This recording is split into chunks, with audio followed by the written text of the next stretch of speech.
Welcome back to the OfferMojo Show, where we talk all about crafting, scaling, marketing, and selling aligned and profitable offers and business ecosystems. Today, we're talking about something that's going to save you a lot of money and a lot of wasted energy. So let's get into it. I want to tell you about a client of mine named Ina. Ina is a pet photographer, but she's not just any pet photographer. She built a premium pet photography business that is thriving.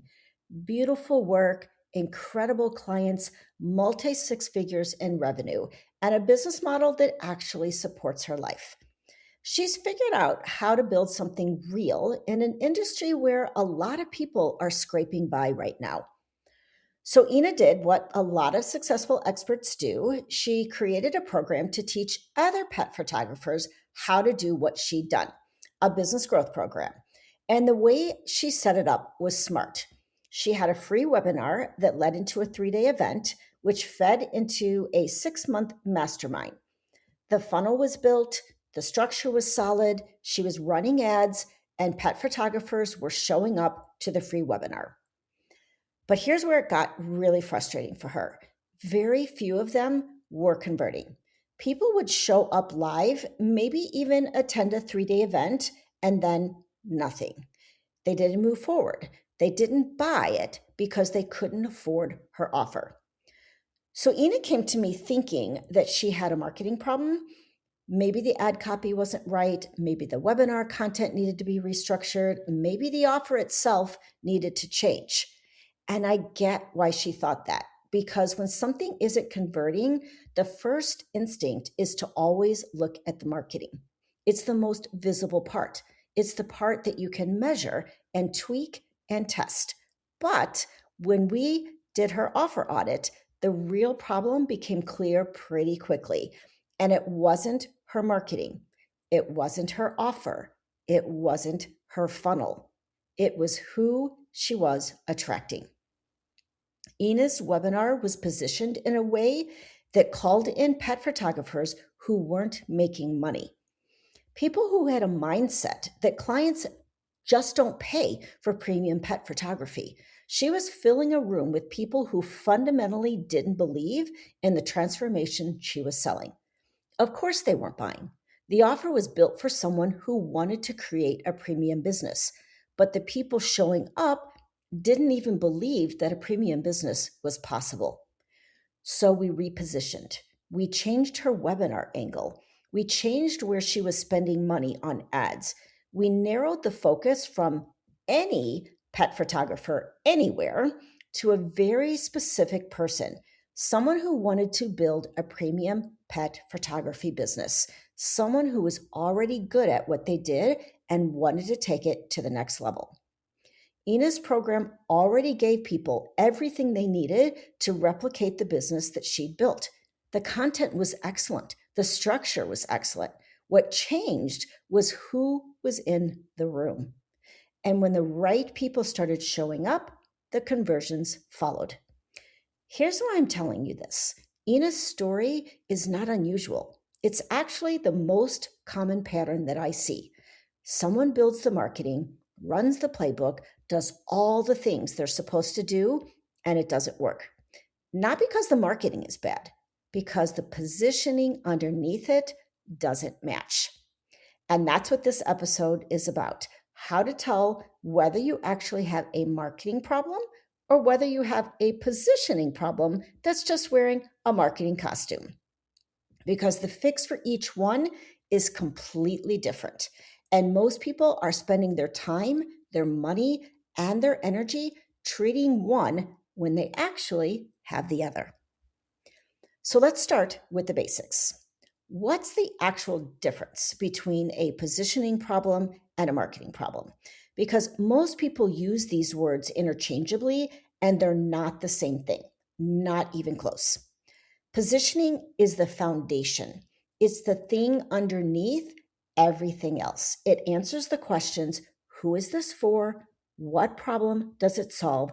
Why should someone choose you over anyone else doing something similar? What makes your approach Your background, your lens, different. Positioning is the what, the who, and the why you. Marketing is the distribution. It's how people find out about you, where you're showing up, how often, what platforms, what content, what campaigns. Marketing is the vehicle that gets your message in front of people. And here's the simplest way I can say it. Positioning is what you're saying. Marketing is how loudly and how often you're saying it. If what you're saying isn't clear, isn't specific, isn't landing with the right people, saying it louder and more often won't help. It's just going to amplify the confusion. You'll reach more people faster with a message that still doesn't land. And that feels terrible because you're doing everything right on the surface and it still isn't working and you can't figure out why. Most experts default to I need better marketing because marketing is the visible part. You can see the Instagram post, you can count the email opens, you can track the ad spend. These are numbers that you can look at. There are tweaks that you can make. Positioning, however, is invisible. It lives underneath everything. You can't open an analytics dashboard and see that your positioning is unclear. And because you can't see it, you don't think to question it. You just keep optimizing what's on top. I know this because I did it. For 18 months, I was a general marketing strategist and I watched my business decline. And my instinct was to fix the marketing. More content, better campaigns, prettier website. I kept throwing resources at the visible stuff. Meanwhile, my intuition was screaming at me to specialize, to stop being a generalist, to pick a lane. And I kept ignoring it because the marketing felt like the thing I could control. It wasn't until I had a full breakdown sitting at my desk across from my spouse that I finally stopped and looked at the real problem. I didn't have a marketing problem. I had a positioning problem.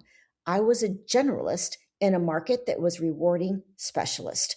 I was blending in with thousands of other people who all sounded exactly the same. And no amount of content or campaigns was going to fix that. The moment I repositioned into offer strategy and positioning, everything shifted. Not because I suddenly became better at marketing, because I finally had something clear to market. So let's talk about how to tell which one you're actually dealing with. I'm going to give you 4 signs it's a positioning problem and 4 signs it's a marketing problem. And I want you to listen to both because knowing which one you have will save you a lot of time, a lot of money, and a lot of emotional energy spent solving the wrong thing. Let's start with the positioning signs. Sign number 1 is people are showing up, but they're the wrong people. This is Ina's story. The traffic is there, the interest is there, people are landing on your page, attending your webinar, getting on your discovery calls, but they're not converting. And when you look closer, it's because the people in the room aren't the right fit. They can't afford what you're offering, or they don't actually want the transformation that you deliver, or they're at a completely different stage than who your offer was built for.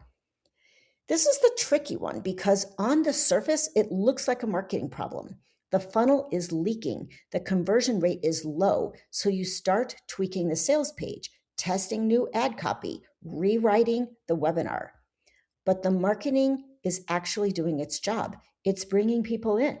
The problem is that the positioning is calling the wrong people into the room, like Ina. She had a great offer for pet photographers who wanted to build a premium business, but her positioning was attracting pet photographers who didn't believe that premium was possible. The room was full. It was just full of the wrong people. The tell here is a pattern. So if you keep getting on calls with people who seem interested, but then can't invest or want something different from what you offer or aren't ready for the next level of work you do, That's not bad luck. That's positioning. Sign number 2 is you keep rewriting your website or your copy and it never feels right.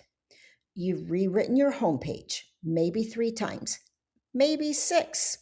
You've tweaked the tagline. You've hired a copywriter. You've spent an entire Sunday working your about page, and none of it sticks. Nothing captures the thing you're trying to say. The words never quite land. Here's what's actually happening. You cannot write clear copy on top of unclear positioning. It's like trying to give someone directions to a place that you've never been. You can use beautiful language. You can be incredibly articulate. But if you don't know where you're going, the words will always feel like you're going in circles. When positioning is clear, copy practically writes itself. You know who you're talking to, what they need, and why your approach is the one that fits.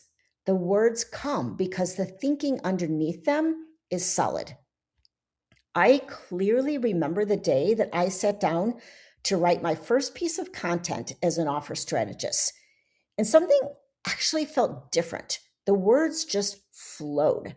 I wasn't pushing. I wasn't staring at a blank screen trying to come up with something creative to talk about. I was just saying the thing I actually believed to the people I actually wanted to help. 4 weeks later, I had 6 speaking invitations on my calendar. That's what happens when the positioning underneath the words is finally solid.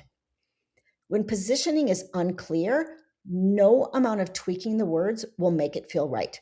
You'll keep rewriting because the problem isn't the words, it's what's underneath the words. My client, Alana, dealt with that before she came to me. She couldn't figure out how to talk about her work because she was speaking too generally to everyone.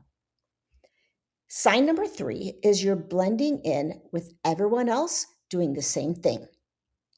You look at your website and then you look at 3 of your competitors' websites. And honestly, you can't really explain what's different. You're using similar language, promising similar outcomes, describing your work in ways that could just as easily belong to someone else with the same title. And you might even feel a little sick about it because you know your work is different. You know you bring something specific and real and valuable. You can feel it. Your clients experience it, but you can't seem to make that difference visible on the page. This isn't a design problem. Getting a new logo or a fresh color palette won't fix it. It isn't a copywriting problem either. This is a positioning problem. You haven't identified or fully claimed the specific thing that sets your approach, your background, and your unique combination of skills and experience apart from everyone else with a similar title. And until you do, you're going to keep sounding like a variation of what already exists instead of something the market hasn't seen before. Sign number 4 is people keep asking, so what exactly do you do? Even after they've seen your content. This one stings when you're someone who's been showing up consistently because you're posting, you're putting yourself out there, and people who follow you, who read your stuff, who have been in your world for months, they still can't clearly describe what you do or who you do it for. I remember someone saying to me, "You do a little bit of everything, right?" That hurts because it's like, okay, yes, I do a little bit of everything, but that's not what I want people to say about me. So people like you, they think you're smart. They might even comment on your post and share your content. But if someone asked them for a referral, they couldn't finish the sentence saying, she's the one who X. This is a positioning problem disguised as a visibility problem because you are visible. You're out there. You're showing up consistently. The issue isn't that people can't find you. The issue is that they find you and they still don't have a clear picture of what you do, who it's for, or why it matters. Without that clarity, visibility doesn't convert into anything. Not clients, not referrals, not the kind of authority that makes people say your name when someone asks, "Do you know anyone who does this?" Remember my client, Alana? We repositioned her as a client journey systems architect. Once she started owning that lane and talking about her work, guess what happened? People knew exactly what her expertise was, and they started referring her to clients that needed that kind of support. Now, let's flip the script here because not everything is a positioning problem. And I think it's important to be honest about that. Sometimes your positioning is solid and your marketing actually does need work. So here are 4 signs that marketing is what's going on. Marketing sign number 1 is your offer converts well when the right people see it, but not enough people are seeing it. This is a good problem to have, honestly. When someone lands on your sales page or gets on a discovery call with you, they say yes. Your close rate is strong. People get it immediately. They understand what you offer, they want it, and they're ready to invest. The problem is that not enough people are getting to that point. You're not getting enough eyeballs on your work. That's distribution. That's a marketing problem. Your positioning is doing its job beautifully. You just need more people to encounter it. That might mean showing up on more platforms, collaborating with people who have your audience, maybe building a referral strategy, or investing in visibility in ways that you haven't yet. But the foundation is solid. You don't need to tear it apart, you just need to build on it. Marketing sign number 2 is that you have a clear message, but you're inconsistent in getting it out. You know what you do, you can explain it, your offer is clear, your audience is defined, and when you show up, your content lands. People respond, they engage, they reach out, but you post sporadically. You email your list once every 6 weeks. Maybe you disappear for a month and then come back with a burst of activity before going quiet again. This is not a positioning issue. This is a marketing execution issue. The message is right, the rhythm is wrong. And honestly, this one's really common among experts who are also delivering client work and running their business and trying to have a life. Consistency is hard. But the fix here isn't to rethink your entire positioning. The fix is to find a sustainable rhythm for getting your message out consistently. Marketing sign number 3 is you're relying on one channel and it dried up. Or maybe it's the wrong channel. So maybe you built your business on referrals and referrals has slowed. Or you were getting great organic reach on Instagram and then the algorithm changed. Or one networking group was sending you a steady stream of clients and now it isn't. So here's the question you need to ask. When you did get leads from that channel, were they the right people? Did they convert? Did they understand your work? If yes, your positioning is fine. Your distribution strategy is just too narrow.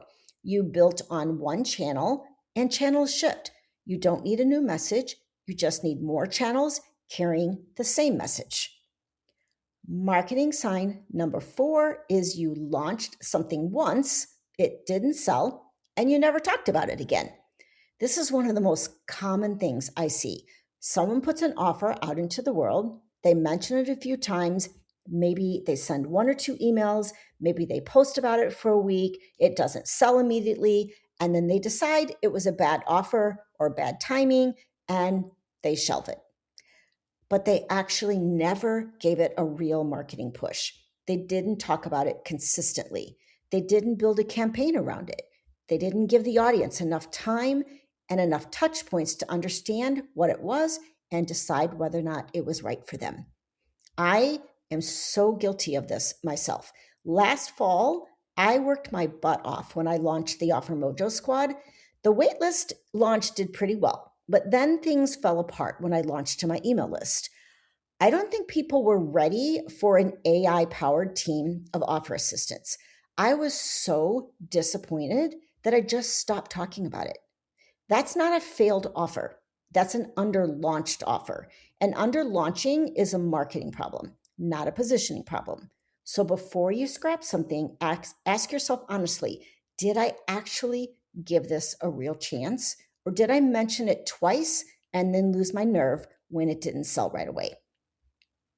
So now you have the signs for both sides. And I want to talk about why this matters beyond just being an interesting framework.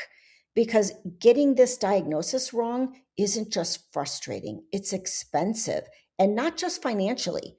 When you treat a positioning problem like a marketing problem, here's what happens: you spend money amplifying something that doesn't work. You hire a social media manager to create content built on top of unclear positioning. You invest in a website redesign when the messaging underneath has no strategic foundation. Or maybe you run ads to a funnel that's attracting the wrong people, which is exactly what Ina was doing. And when it doesn't work, you don't think my positioning needs to change. You think marketing doesn't work for me. Or worse, maybe I'm just not cut out for entrepreneurship. That's the real cost, not the dollars, though those certainly add up. It's the confidence that erodes every time you try something that should work and it doesn't. It's the months or years of spinning in circles. It's that slow, creeping belief that something is wrong with you, when really something is wrong with the foundation underneath your business. The flip side is true too. When you treat a marketing problem like a positioning problem, you tear apart things that were actually working. You rewrite your offer when your offer was fine. You rethink your niche when your niche was right. You second guess everything because the results aren't there, when really you just need to show up more consistently or get in front of more people. Either way, misdiagnosing the problem costs you. It costs you money, it costs you time, and it costs you the emotional energy of solving the wrong thing over and over and wondering why nothing changes.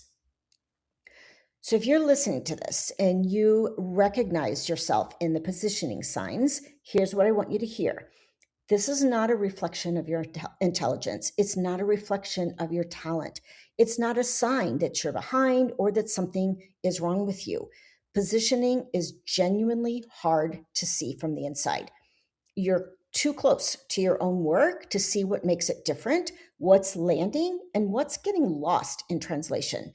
That's not a weakness. That's the nature of this particular problem. It almost always requires someone standing outside your business, looking at the full picture to see the thing that you can't see yourself.